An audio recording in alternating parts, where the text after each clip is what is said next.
Agora a gente fala sobre economia. A queda do preço dos combustíveis segura a prévia da inflação oficial em outubro. O grupo de transportes teve redução aí de 0,64%, com recuo do etanol, diesel e gás veicular. A gasolina também teve um impacto aí negativo mais intenso. Sobre esse assunto, nós vamos conversar com o economista-chefe da Austin Rating, o Alex Agostini, que já está aqui com a gente ao vivo. Olá, Alex, seja bem-vindo. Olá, Estela, boa tarde. Obrigado mais uma vez pelo convite. Seja muito bem-vindo. Olha, no período de referência aí do índice, os combustíveis tiveram uma redução de 6,14%. Puxaram, então, também a inflação, é isso? Exatamente, Estela. Como nós estamos observando desde julho, quando houve aquela mudança na alíquota do ICMS, que praticamente caiu pela metade em todos os estados, ICMS na conta de luz e também nos combustíveis. Isso tem ajudado muito o desempenho da inflação, ou seja, esses itens têm apresentado uma queda de preços, então a inflação como um todo ficou muito baixa. Aliás, o último trimestre, né, setembro, agosto e julho, foram de deflação. Agora, esse índice divulgado hoje, o IPCA 15, referente ao mês de outubro, porque ele é de 15 de setembro até 15 de outubro, e divulgado hoje, 25 de outubro, né? Ele mostrou uma aceleração do preço até 0,16. Mas veja, antes era deflação, queda de preços. E nessa variação, 0,16, temos, obviamente, alguns itens que subiram, mas quem segurou e deixou a inflação num nível ainda baixo foram os combustíveis com variação negativa, tanto o diesel quanto o álcool e também a gasolina. Olha, as maiores altas, né, como você disse aí, então ficaram por conta dos grupos de vestuário, saúde e cuidados pessoais. Por que a gente teve um aumento nesse momento aí? Também um pouco da alimentação e bebidas. Olha, Estela, primeiro, por exemplo, alimentação e bebidas é o fim daquele efeito positivo que foi a redução do preço do leite, né? Caiu bastante no mês anterior e agora já normalizou o preço, então ele não teve aquela contribuição negativa que houve no mês de setembro, lembrando que o leite foi o vilão da inflação lá em julho e agosto, né? Então a alimentação ela começa a entrar num momento de normalidade, uma variação mais suave de preços. Já os demais grupos, como calçados, vestuário, teve uma alta pelo início e troca de estação, ou seja, de coleção. Agora nós entramos na primavera-verão, coleção primavera-verão, em geral, entra com um preço um pouco mais alto, e aquela promoção do fim, né, da estação anterior, outono e inverno, já acabaram as promoções, então isso faz com que a variação do grupo tenha uma alta. E despesas pessoais, agora é um momento natural em que há uma retomada aí dos serviços por parte das famílias, então esses preços acabam tendo uma variação um pouco maior, né? Ou seja, é algo pontual, nada preocupante, né? Agora, assim como no mês anterior, somente 3 dos 9 grupos ali do IPCA 15 tiveram queda de preços, né? Além de transporte, as maiores retrações de outubro foram observadas em comunicação, artigos de residência. Como que a gente pode fazer essa análise, então, da situação realmente para prever algo assim para novembro, para dezembro, em relação à inflação? E aí, como que a gente fecha o ano? Olha, Estela, esses grupos que você comentou, por exemplo, comunicação, despesas de residência, em geral, foram itens que subiram muito na época da pandemia, porque as pessoas estavam dentro de casa e naturalmente precisavam mais de uma demanda do setor de comunicação. Então, contratavam mais ali uma banda larga, ou mesmo uma TV por assinatura, e os preços foram subindo conforme a demanda. Despesas residenciais também, né, aumentaram por conta ali de uma demanda que aconteceu no passado, e agora não. Essa demanda reduziu bastante, as pessoas até voltaram para o escritório, boa parte delas, então acabaram reduzindo aquele pacote de dados e também o consumo de serviço dentro da residência. Então, nesse momento, o preço cai. E aí a sua pergunta é, ok, Alex, e daqui para frente? O que nós temos daqui para frente, até o final do ano, é alguns grupos mostrando um aumento de preços, como educação.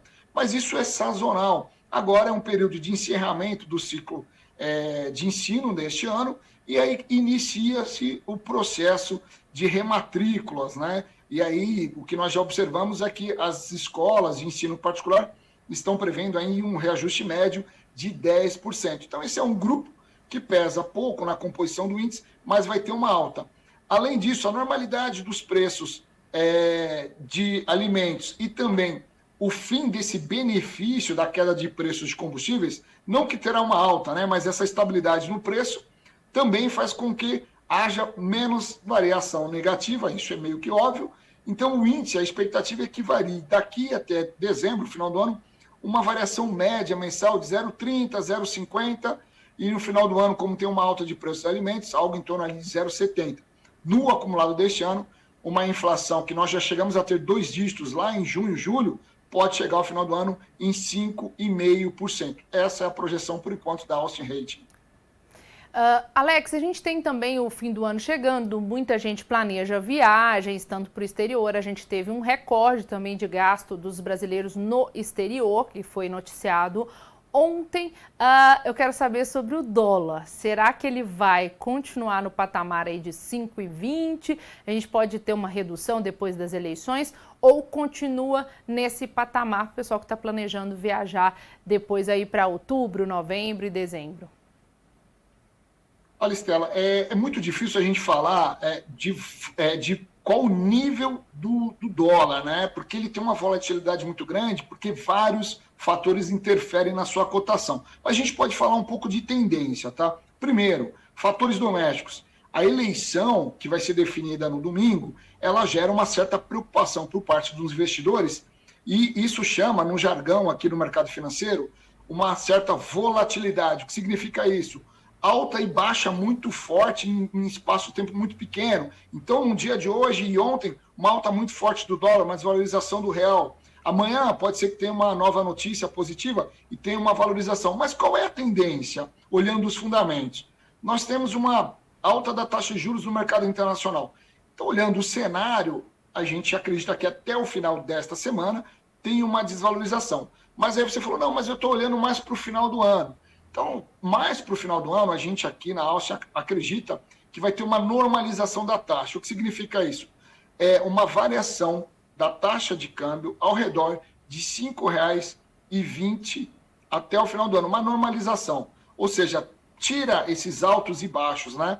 Porque já vai ter a definição do cenário político doméstico e vamos ter maior clareza do cenário internacional em relação à taxa de juros, mudança de premier no Reino Unido. Então tudo isso vai dando mais clareza nas expectativas, isso vai acomodando a taxa de câmbio.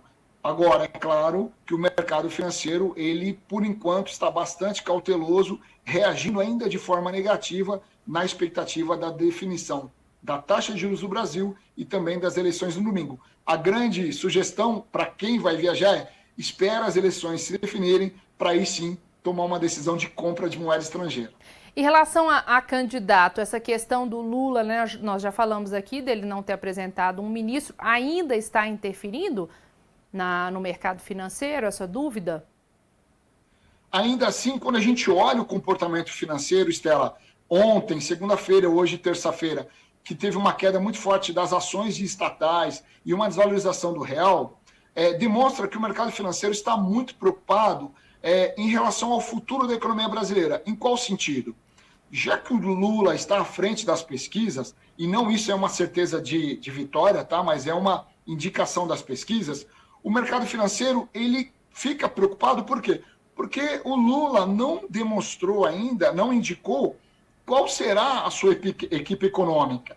Isso gera uma preocupação, porque gera dúvida de qual será a política econômica implementada por um provável governo de Lula, já que Bolsonaro, se reeleito, já é conhecida a sua política econômica implementada por Paulo Guedes desde 2019. Então não tem grandes dúvidas em relação a Paulo Guedes, em relação a Bolsonaro. Por isso que o mercado financeiro tem reagido de forma negativa com o Lula às frentes da pesquisa. Não é que o mercado financeiro não queira o Lula, o mercado financeiro não tem partido, mas ele vive de expectativas futuras. Então, caso o governo Lula o candidato Lula apresente sua equipe econômica, isso pode ter uma reação ainda mais negativa ou positiva, dependendo qual for o nome. Tá certo. Então, Alex, muito obrigada pelos seus esclarecimentos aqui no RF News. Estela, agradeço você, toda a equipe, e sempre pelo convite, um prazer estar com vocês. Até mais. Até mais.